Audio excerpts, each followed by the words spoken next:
All right, let's dive into some really interesting stuff today. We're talking about black swans. Not the bird, though. Right, right, not the bird. We're going to be talking about the idea of black swan events. Those big world-changing events that nobody sees coming. Exactly. And to help us wrap our heads around all of this, we've got some excerpts from Nassim Nicholas Taleb's The Black Swan. Oh, Taleb, he's kind of all over the place, like part essayist, part trader, and he even teaches about uncertainty, so he's definitely someone who thinks outside the box. Yeah, and that really comes through in his work. Like, he really challenges how we think about predictability. Totally. Like, he's basically saying we always underestimate how much randomness plays a role in things, especially these really huge events that change everything. Okay, so let's break this down. What is a black swan exactly, according to Taleb? I mean, I kind of get the gist, but I want to make sure we're all on the same page. So for Taleb, a black swan has got to have three things. One, you can't predict it. It's totally out of left field. Okay, so unpredictable. Got it. Two, it has a massive impact, like it shakes things up big time. Makes sense. What's number three? All right, number three is that after it happens, people try to explain it, like, oh, it makes sense now. So they try to make it seem less random. Yeah, exactly. But it's just our brains trying to make sense of things after the fact. So it's not just about something being rare then. It has to be like totally outside of what we thought was possible. Totally. Yeah. Like, think about Google's success. Nobody predicted that. For sure. Or 9/11. I mean, that was just... Tragic, yeah. And a total game changer for the world. Exactly. And even things that seem super solid, like, the Titanic. Taleb uses that example to show just how much we can fool ourselves into thinking things are safe. Right, like unsinkable until it wasn't. Exactly. So, okay, black swans can obviously be negative, like those examples, but they can also be positive, right? Like Google. Absolutely. The point is they make us rethink how the world actually works. They show that we don't know as much as we think we do.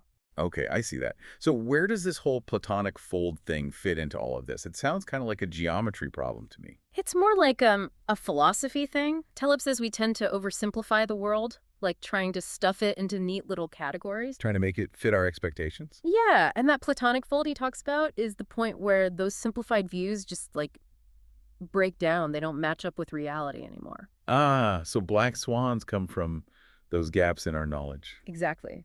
And because we're so stuck in our ways of thinking, we miss the signs or we just brush them off as not important. Okay, this is kind of unsettling. If these things are, by definition, unpredictable, how do we even get ready for them? That's where Taleb brings in these two countries he talks about, Mediocristan and Extremistan. Figuring out which one you're in is super important for managing risk. Okay, I'm listening. I'm all ears. What are these countries all about? So picture Mediocristan, like a place where things kind of average out. No single thing can really throw everything off balance, like human height, for instance. You mean people are different heights, but nobody's going to be like 100 feet tall? Right. Gotcha.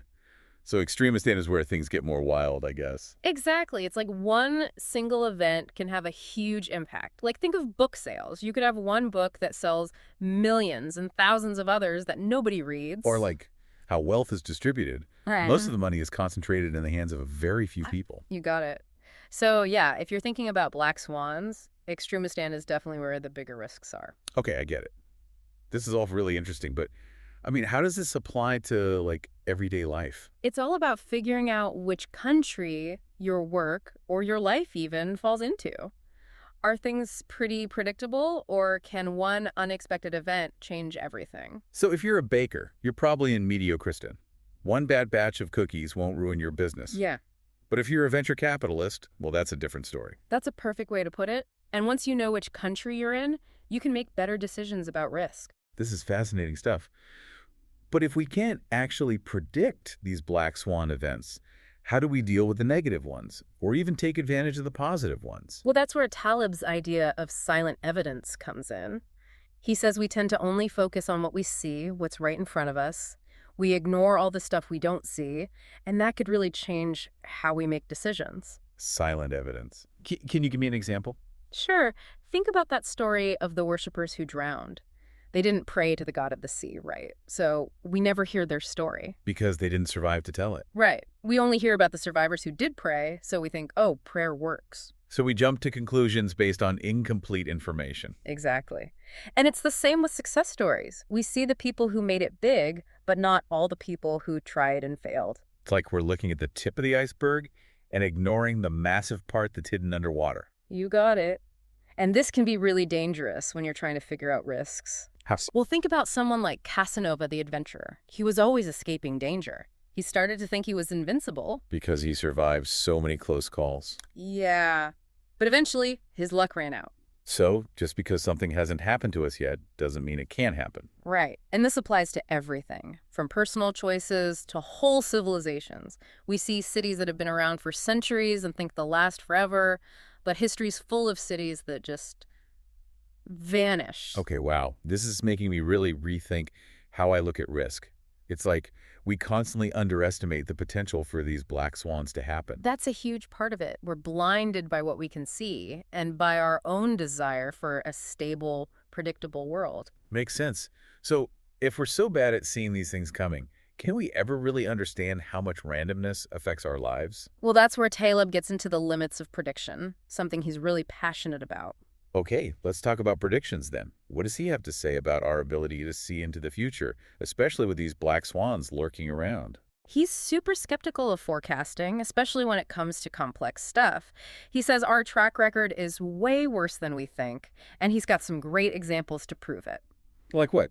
Give me an example. He talks about the study where they asked these so-called expert economists to predict what the market would do in the short term. Okay, and? Their predictions were basically as good as random guesses. Oh man, that's got to be embarrassing. Right. But are there people who've actually embraced randomness and done well? Because right now, planning for the future feels kind of pointless. It does feel a bit overwhelming. Well, Taylor points to people who understand that we can't predict everything, and so they focus on building strategies that can handle anything. Like, he mentions this biotech company that started a Fat Tails Club. Fat Tails Club, what is that? It's because they realize that those big, unpredictable events happen more often than traditional models say they should. So instead of trying to predict which specific black swan would hit, they just prepared for any kind of shock. Exactly. And this ties into the idea of, like, maximizing serendipity. Taleb says we should be open to unexpected opportunities, experiment more, because some of the best stuff happens by chance. Okay, I'm starting to feel a little more optimistic now. So it's not about living in fear of these black swans.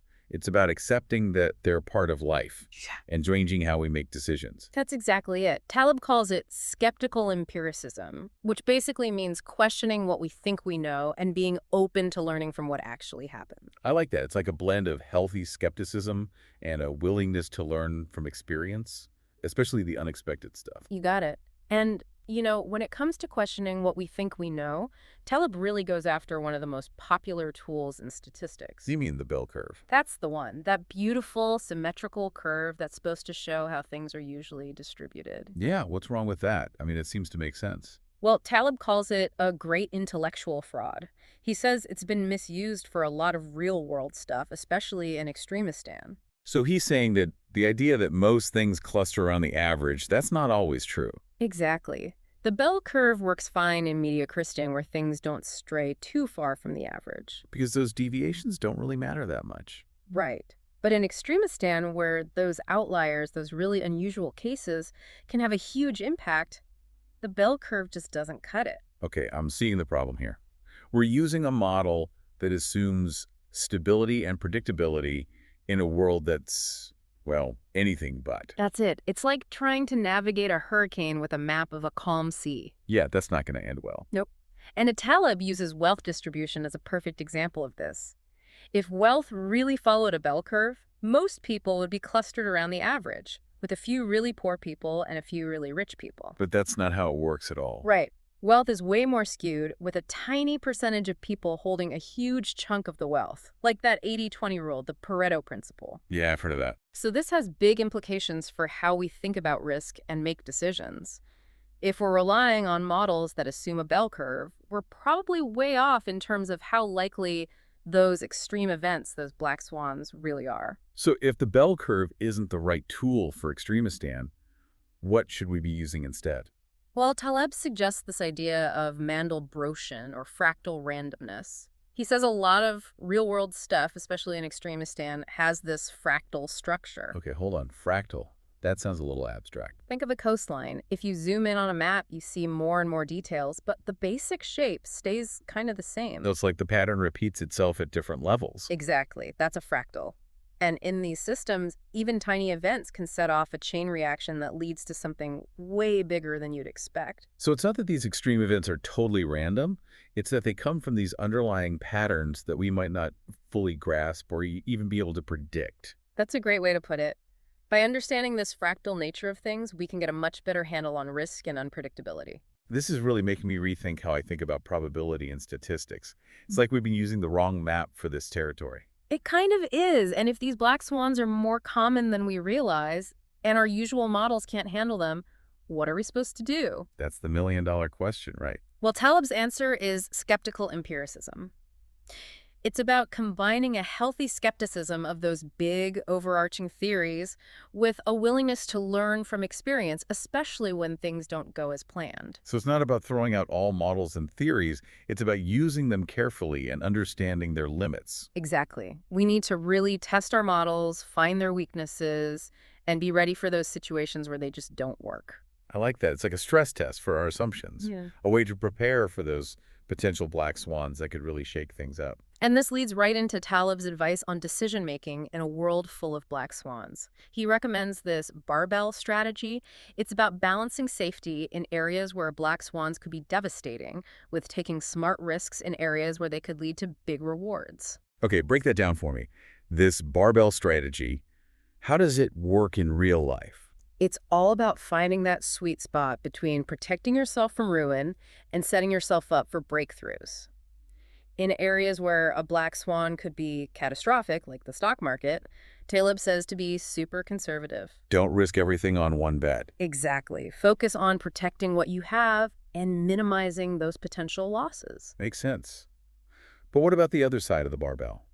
How do we prepare for those positive black swans, the unexpected opportunities? That's where taking calculated risks comes in. Experiment, try new things, and be open to those lucky breaks. It's like planting seeds, Right. right? You don't know which ones will grow, but the cost of planting a lot of seeds is pretty low compared to the potential payoff from even one that takes off. I love that analogy. And Taleb also emphasizes this idea of optionality. It's about creating situations where you have the right, but not the obligation, to take advantage of opportunities that might pop up. So it's about having choices, flexibility, so you can adapt to whatever happens. Exactly. And that takes experimentation, exploration, and being open to those unexpected turns of events. Remember that story about Apelles, the painter who accidentally created a masterpiece? I think I remember that one. He tossed a sponge at his canvas, and boom, a work of art.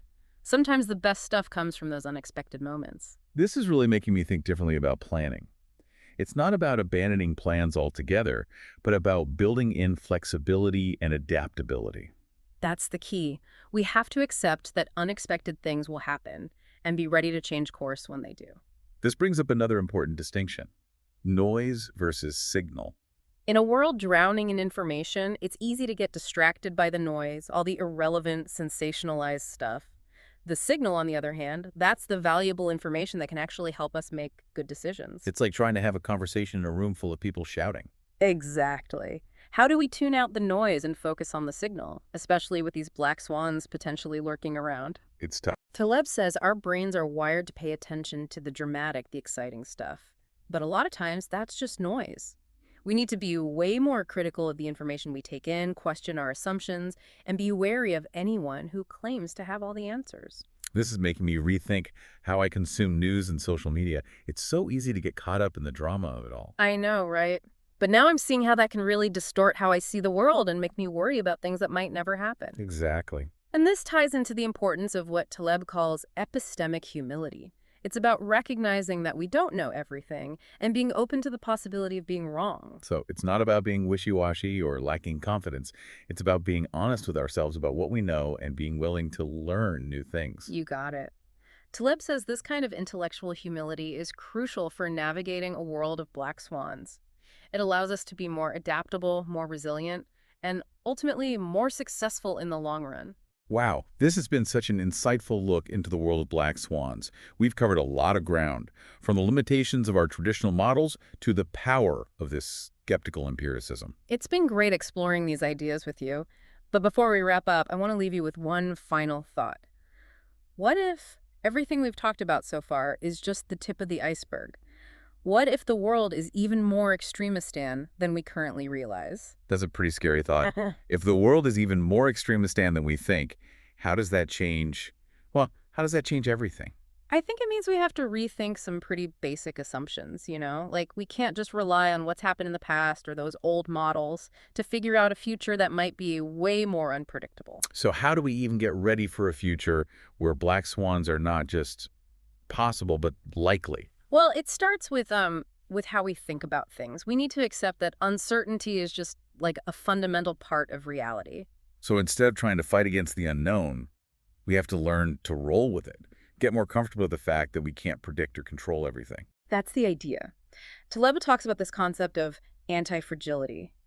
It's not just about being tough, it's about actually getting stronger from shocks and disruptions. That's a really cool idea. Like, think of a muscle. It gets stronger when you work it out, when you push it. Exactly. The more we expose ourselves to, manageable stress, the better we become at handling the unexpected. Makes sense. And this applies to everything, right? Our jobs, our investments, Yeah. even our relationships and personal growth. Absolutely. We have to move away from just avoiding risk and towards like intelligent risk management.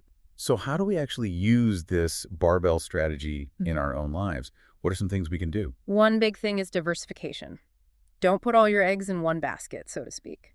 Spread your bets around different things, different skills, different experiences. So if one area gets hit by a black swan, we're not totally out of luck. Right.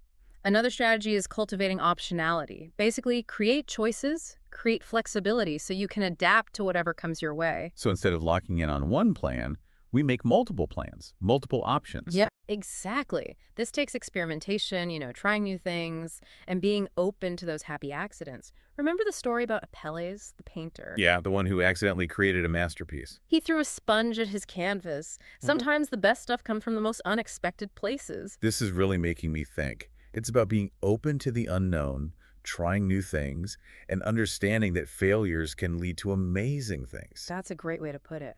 And that leads to another really important thing, developing intellectual humility. So being okay with not knowing everything and being willing to change our minds when we get new information. Exactly. In a world of black swans, being stuck in our old ways of thinking can be really dangerous. We have to be lifelong learners, always updating how we see the world and adapting to new information. This whole deep dive into the world of black swans has been incredible. It's really challenged how I think about things, made me see things from a different perspective, and given me a new way to understand risk, uncertainty, and how unpredictable life can be. It's been a pleasure exploring these ideas with you. And remember, the point isn't to be scared or to give up on planning altogether.